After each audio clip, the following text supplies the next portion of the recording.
Au moins 5 personnes tuées et environ 27 blessées dans l'effondrement d'une poutre de béton sur un pont en construction près de la route Rama 2 à Bangkok.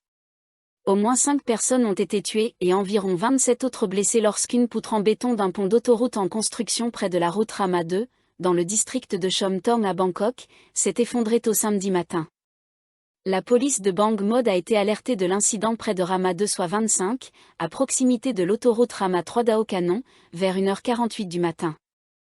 Selon les rapports, une poutre en béton en construction, située à environ 200 mètres de l'entrée de l'autoroute, s'est effondrée sur une structure existante de l'autoroute, provoquant de nombreuses blessures et des décès confirmés.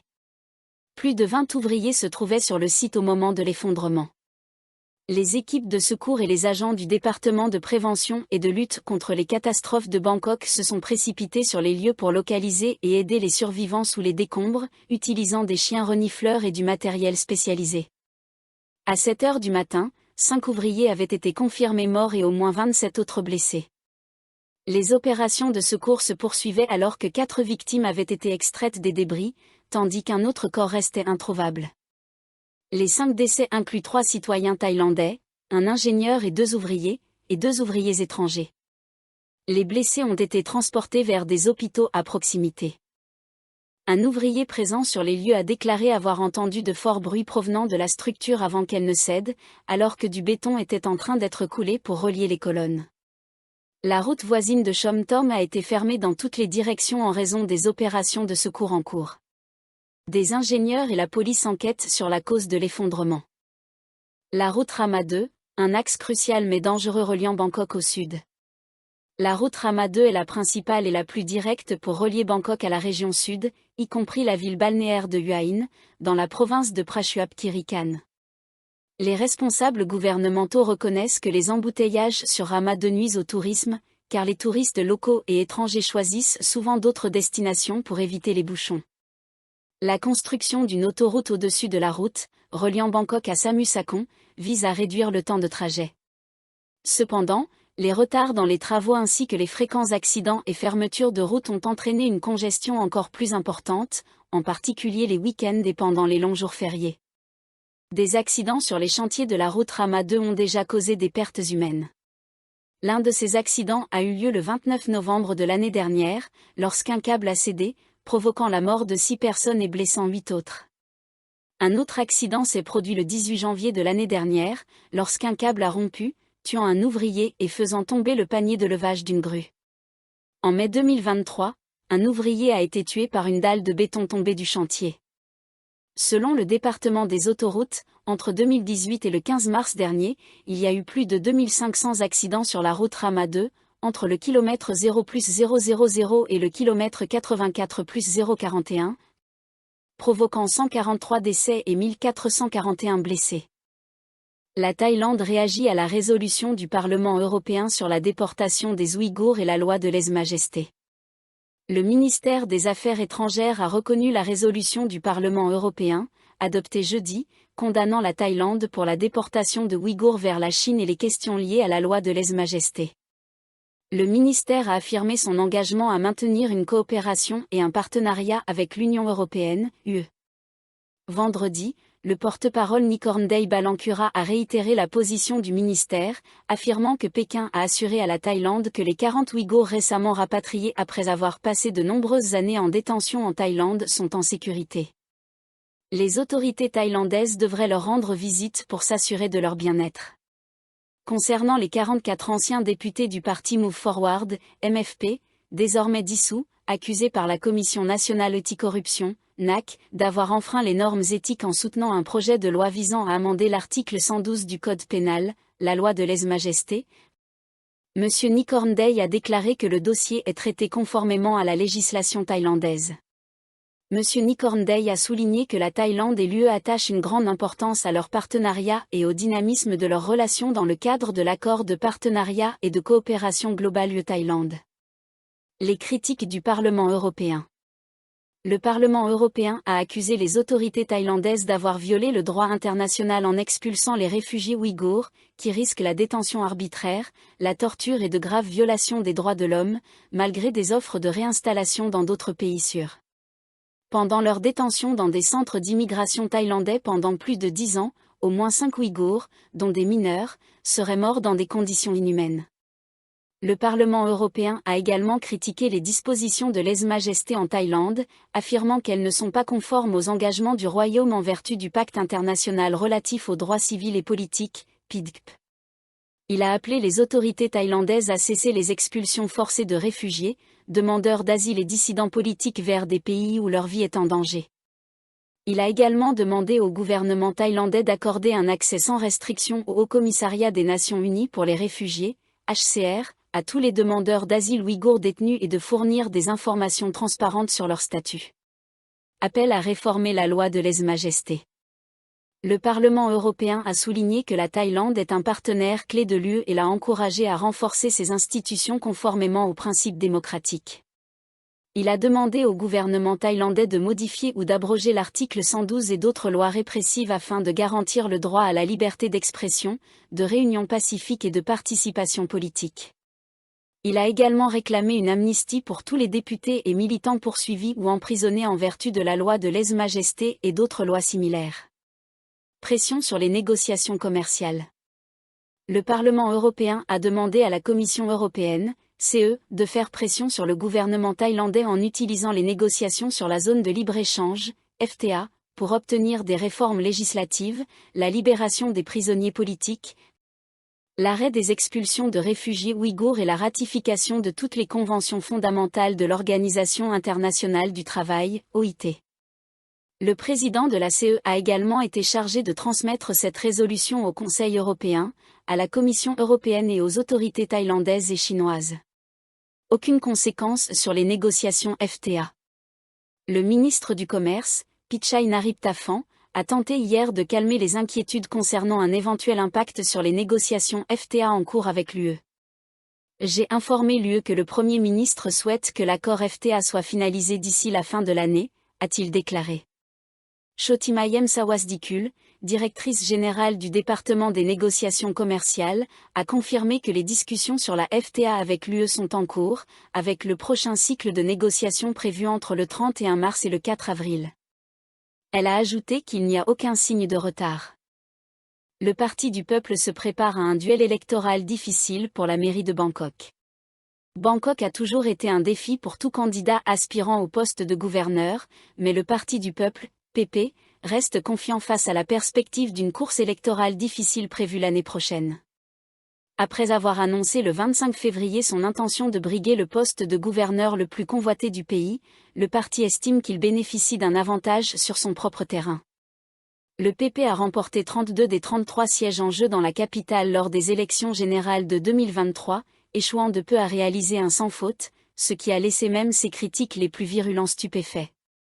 Le parti a mené une campagne électorale réussie, ciblant principalement les jeunes électeurs grâce aux plateformes de médias sociaux. Selon une source politique, ces messages électoraux ont résonné chez les électeurs urbains technophiles en quête de réforme.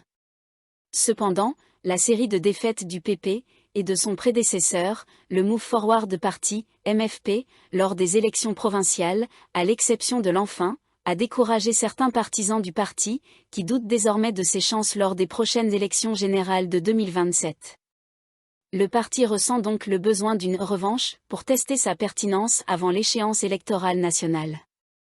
La menace Chadchar. Le gouverneur actuel de Bangkok, Chadchar Sitipin, doit terminer son mandat l'année prochaine, et le PP saute sur l'occasion de briguer le poste. Cependant, la tâche s'annonce ardue, car M. Chadchar est largement pressenti pour se représenter, à en juger par sa récente mise en avant de ses réalisations. Parmi elles figure le démantèlement du marché Lao, qui occupait depuis des années un trottoir adjacent au marché de Klom Toa, l'un des plus grands centres de distribution de produits frais de Bangkok. Le réaménagement du trottoir a été salué comme une réussite, et une source politique estime que M. Chadchar pourrait multiplier ses succès à court terme pour renforcer sa popularité en vue des élections de l'année prochaine. Si M. Chadchar décide de se représenter, il sera un adversaire redoutable pour le PP. Il a remporté l'élection de 2022 en tant que candidat indépendant avec 1 386 769 voix, soit 52% des suffrages. En comparaison, le candidat du MFP à l'époque, Wiroj Lakanadizorn, était arrivé loin derrière, avec seulement 253 938 voix, environ 9% des voix. Cependant, le MFP a rebondi après cette défaite en remportant un triomphe électoral à Bangkok lors des élections générales de l'année suivante. Le PP prêt à se battre. Aujourd'hui, sous la direction de Natapon Ruangpanyaut, le PP s'engage à défier M. Chatchar dans la course à la mairie de Bangkok. Le parti affirme qu'il n'a pas besoin de contrôler l'exécutif pour savoir comment résoudre les nombreux problèmes de la capitale.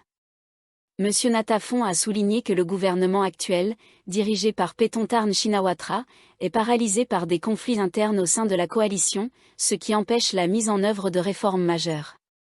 Au cours de l'année à venir, nous continuerons à formuler nos politiques pour la population de Bangkok, a-t-il déclaré, en citant l'approche du PP baptisée « Trois réalités de vraies personnes, de vraies situations et de vrais lieux ». Dans le cadre de sa campagne Bangkok 2026, une ville à câble, le parti encourage les électeurs à partager leurs idées, à participer à des forums et à s'inscrire comme candidats potentiels du parti. Le PP compte déjà plus de 5 candidats potentiels occupant des postes de direction dans des entreprises et des agences aux profils variés. Il n'y a aucun doute qu'ils ont le profil pour être des candidats de qualité. Ils sont faits pour gérer cette ville, a déclaré M. Natapon. Le parti est déterminé à frapper fort lors des élections municipales. Des politiques ciblées. Reconnaissant le travail acharné de M. Chatchar, M. Natapon a insisté sur le fait que la ville mérite de meilleures politiques et un nouveau visage pour transformer Bangkok. Il a également souligné la nécessité de traiter les problèmes structurels, y compris le rôle limité des autorités locales dans la gestion de Bangkok. Natasha Boonchunsawa, députée de Bangkok responsable de la stratégie électorale du PP, a déclaré que le parti s'attaque au problème critique de la pollution aux microparticules PM2.5, qui nuit gravement à la santé des habitants de la ville. L'exposition prolongée à la brume toxique pourrait entraîner des maladies respiratoires chroniques, de l'asthme et des problèmes cardiaques. Il est temps de s'attaquer aux causes profondes, notamment en créant des zones sans poussière. Les infrastructures sont prêtes, mais les financements manquent. Nous devons faire de cette question une priorité pour assurer un air pur aux habitants de Bangkok et éviter des dépenses excessives, a déclaré M. Natasha. Les politiques avant les personnalités. Le PP estime que les élections municipales seront décidées en fonction des politiques et non de la personnalité des candidats. Je suis convaincu que les électeurs de Bangkok ne voteront pas en fonction de la personnalité du candidat ou du parti qu'il représente, mais en fonction des politiques qui répondent le mieux aux besoins des habitants de la ville, a déclaré M. Natasha. La DSI ouvre une enquête sur des allégations de blanchiment d'argent lors de l'élection sénatoriale. Après une semaine d'attente, le Conseil des affaires spéciales du département des enquêtes spéciales, DSI, a décidé, le 6 mars, d'ouvrir une enquête sur des allégations liées à l'élection sénatoriale de l'année dernière. Le Conseil, présidé par le vice-premier ministre Fintam Wechayachai, a toutefois choisi de limiter l'enquête aux accusations de blanchiment d'argent après que la DSI a découvert que plus de 300 millions de bahts auraient été dépensés pour influencer illégalement le vote lors de cette élection, en violation de la loi anti-blanchiment d'argent. Le Conseil a évité d'enquêter sur les accusations d'association criminelle, une infraction grave classée comme une menace pour la sécurité nationale. Cette décision a provoqué une réaction négative de la part de certains sénateurs. Le ministre de la Justice, le colonel Tawe Sodsom, qui supervise la DSI, a déclaré que les preuves indiquent qu'au moins 20 sénateurs seraient impliqués dans des activités de blanchiment d'argent liées à l'élection. L'agence dispose d'une liste de plus de 7000 témoins, dont près de la moitié affirment avoir été témoins d'irrégularités lors du processus de sélection au niveau national, a-t-il précisé.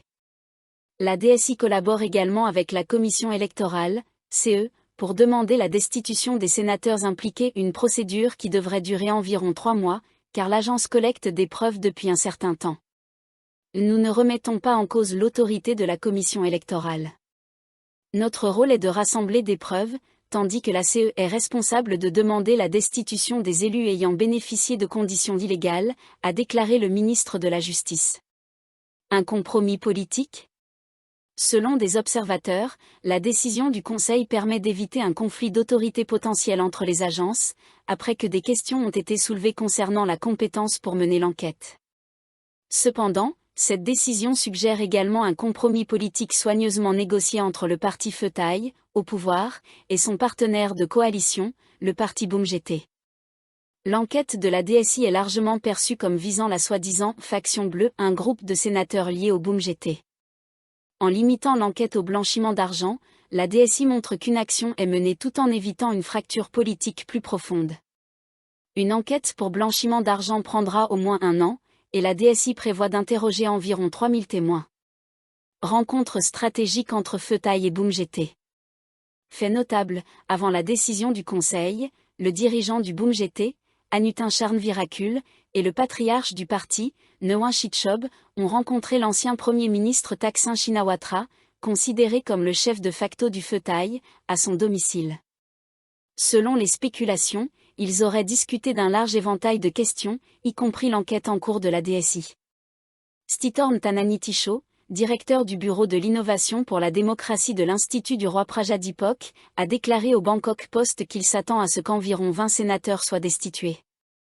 Ce chiffre, qui correspond au nombre de sénateurs sur la liste de réserve et impliqués dans l'enquête de la DSI, servirait les intérêts de toutes les parties concernées, y compris la commission électorale, qui pourrait ainsi regagner en crédibilité.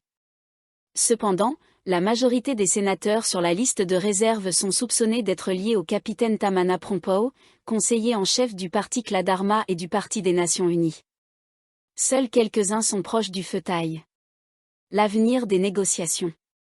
Selon M. Stitorn, les négociations entre le Feutaï et le Boum-Jété sont loin d'être terminées. D'autres discussions sont attendues, notamment concernant les prochaines nominations à des agences publiques indépendantes. L'enquête de la DSI pourrait bientôt passer au second plan, laissant place à des négociations politiques entre les deux partenaires de la coalition. Le MotoGP dans la tourmente politique. Le Grand Prix MotoGP est désormais au cœur du jeu politique. Le gouvernement envisage de résilier le contrat d'organisation de l'événement si celui-ci est jugé non rentable. Depuis 2018, la course se tient au Chang International Circuit de Buriram, bastion politique du Boum-Jété, dont M. Neouin est l'un des dirigeants. Révision de la Constitution en vue. La prochaine bataille politique majeure pourrait concerner la révision de la Constitution, en particulier sur les dispositions relatives aux normes éthiques pour les titulaires de fonctions politiques.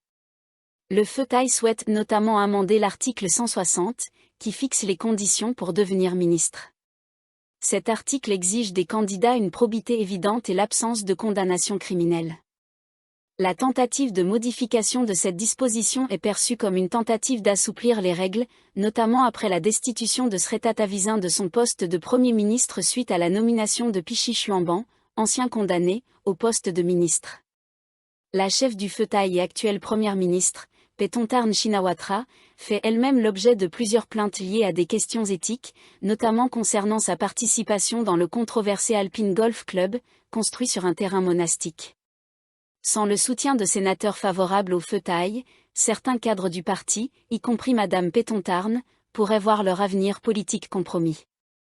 Selon certains observateurs, la clé pour rallier les sénateurs et le Boum-Jété serait de leur mettre la pression, par une méthode ferme mais discrète.